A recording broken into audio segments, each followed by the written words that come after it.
$50,000 gold per ounce. Let's clear one thing up right away. It's not a forecast. It's not a bullish sentiment. It's not a crisis scenario. It is a balance sheet outcome. If you didn't like that number, your disagreement isn't with gold. It's with math. Gold is no longer money in circulation, but it is still monetary collateral. Central banks don't use gold to transact. They use it to anchor confidence. They use it when they no longer trust each other. That means gold doesn't need to replace fiat to reprice. It only needs to partially backstop it. Official U.S. gold reserves are about 261.5 million troy ounces. That number has not changed meaningfully since the 1950s. Now compare that to what gold is implicitly standing behind. Let's use conservative numbers. U.S. M2 money supply, which is cash plus deposits plus money-like instruments, is about $21 trillion. That excludes derivatives, offshore dollar liabilities, and shadow credit. Just a clean headline number. So this is where the illusion breaks. There is no 100% gold backing or the old gold standard logic. If that were the case, at $21 trillion divided by 261.5 million ounces, that would be $80,000 per ounce. That's what it would be today. But nobody's arguing for 100% gold backing. Let's get realistic. If we went Bretton Woods style and did a 40% gold backing, $21 trillion at 40% is $8.4 trillion. 8.4 trillion divided by the 261.5 million ounces of gold that we have is $32,000 per ounce. And that's already multiples above where it is today. Now, if we did a 20% modern confidence anchor, you would about half that to about 16,000. So where does 50,000 per ounce come from? We're not done. This is the mistake most analysts make. Gold doesn't just back U.S. money. It implicitly backs the global dollar system. Outstanding dollar-denominated claims globally include offshore dollar deposits, foreign central bank reserves, dollar trade settlement, and the euro-dollar system. So conservatives' estimates put this at about 70 to 90 trillion dollars.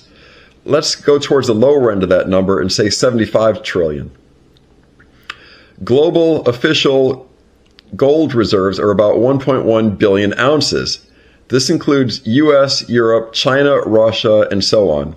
And so let's run the same exercise at only a 20% backing. So 75 trillion times 20% is 15 trillion. 15 trillion divided by 1.1 billion ounces is about 14,000 per ounce. Still not 50,000. So what's missing?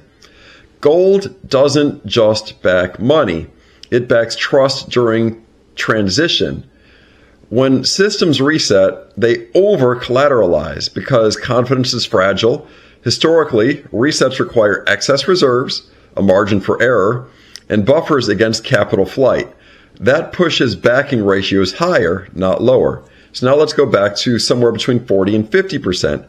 At 40%, running the same math, 75 trillion, 40% is 30 trillion. 30 trillion divided by the 1.1 billion ounces is about $27,000 per ounce. Still conservative, but this also ignores derivatives exposure, unfunded liabilities, and sovereign balance sheet stress. So let's include those, and the effective claims exceed $120 trillion. So 120 trillion at 40% is 48 trillion. The 48 trillion backed by 1.1 billion in ounces of gold is about $45,000 per ounce. So again, if you were to raise that to 50, it would go further still. So that's somewhere between $45,000 and $55,000 per ounce. We'll split the difference and say that is 50,000. That's your number. Not because gold is special, just because there isn't enough of it. Gold doesn't reprice linearly.